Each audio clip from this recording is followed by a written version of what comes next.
sorry, Dad. But I need to go. Zoe. Oh, Zoe. Dumating na ako. Aalis ka na? Oo. Hindi ka naman kasi invited. Zoe, you're not leaving. Dad, please. Zoe, kung nagkaayos tayo, dapat magkaayos din kayo ng kapatid mo. Tay. Dad, please. Please. Tay, hayaan niyo po si Zoe. Kung ayaw niya po, huwag niyo po siyang pilitin.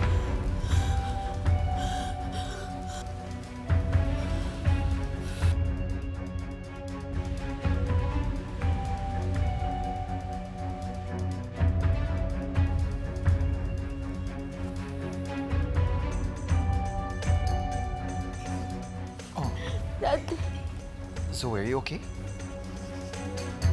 Dad, please. I don't want to lose you. Dr. Kim, why are you curious about Dr. Benitez? Did something happen during your visit? Actually, I saw him mad at our staff for spilling water on him. Well, when he's mad, he's crazy. No, it's not like that. The way he got mad, it doesn't look like he has a schizophrenia. How so? I mean, it looks like he's just a normal person with no mental affliction. Dr. Kim, are you sure about this? No. That's why I need to go to visit Dr. Benitez again to confirm my suspicion that he's just faking his mental illness. Can you help me?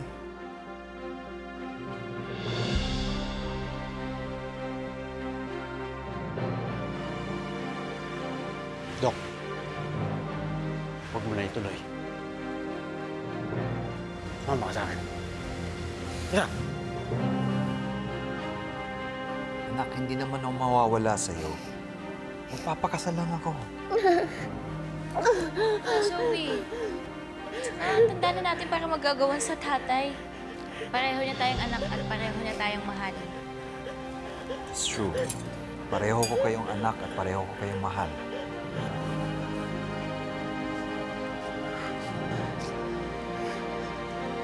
Zoe, tama na yan. Tara na, kumain na tayo. Sige na, Zoe. Umupo ka na.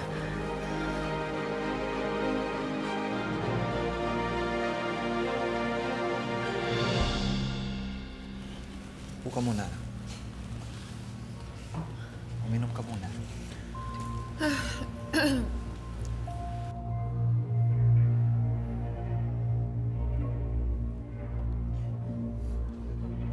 Sige na, kain na tayo.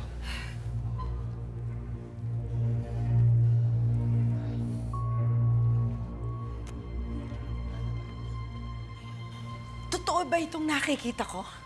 RJ at ang kanyang dalawang anak.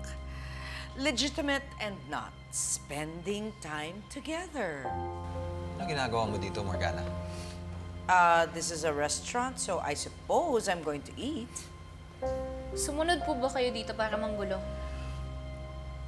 Annalyn, not everything is about you.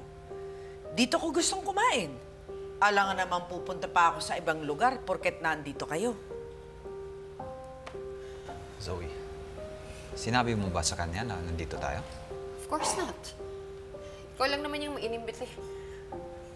Zoe, kung ayaw mo sa akin, edi wag, hindi ko nang pagpipilitan yung sarili ko sa'yo eh. Si tatay lang naman yung nagbabaka sakali na baka maging okay tayo, kaya in-invite niya ako dito. At hindi kayo aalis hanggat hindi kayo nag-uusap. Kailangan magkaayos kayo bago ng kasal namin ni Lynette. So it's true. Tuloy nga ang kasal nyo. Congratulations. Sana magsisi ka.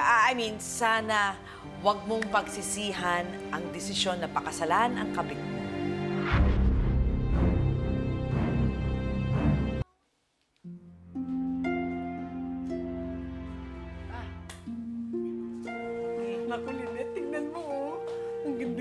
ganda sa wedding gown. Bagay na bagay sa'yo, Lynette. Ang ganda-ganda. Isasend ko to kay Doc RJ. Why? Josa! Bakit mo ginawa yun? Hindi mo ba alam yung kasabihan, ha? Yung pamahiin? Hindi dapat makita nung groom na suot-suot nung bride yung wedding gown niya bago sila ikasal. Oo nga po, di ba malas po yun? Morgana, can you please leave us alone?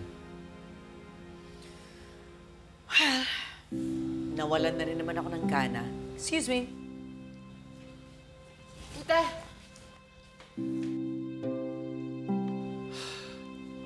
Hayaan nyo na po yun. Kumain na lang po tayo.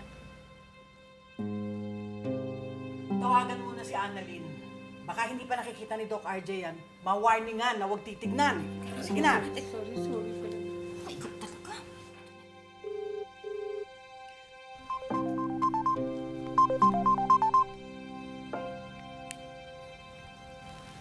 Hello po, Nay? Anak, pwede yung bang kunin yung cellphone ng tatay mo?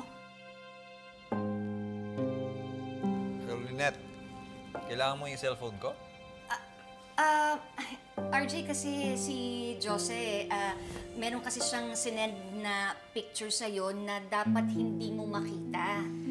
Kasi diba, may pamahiin na dapat hindi makita ng groom na suot-suot nung magiging bride na yung wedding gown bago sila ikasal. Kasi daw, sabi nila malas daw yun. Naku, Doc, pasensya na po. Next time lang.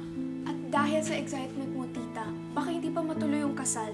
Ay, sorry naman, di ba? Ang sabihin mo, pal ka.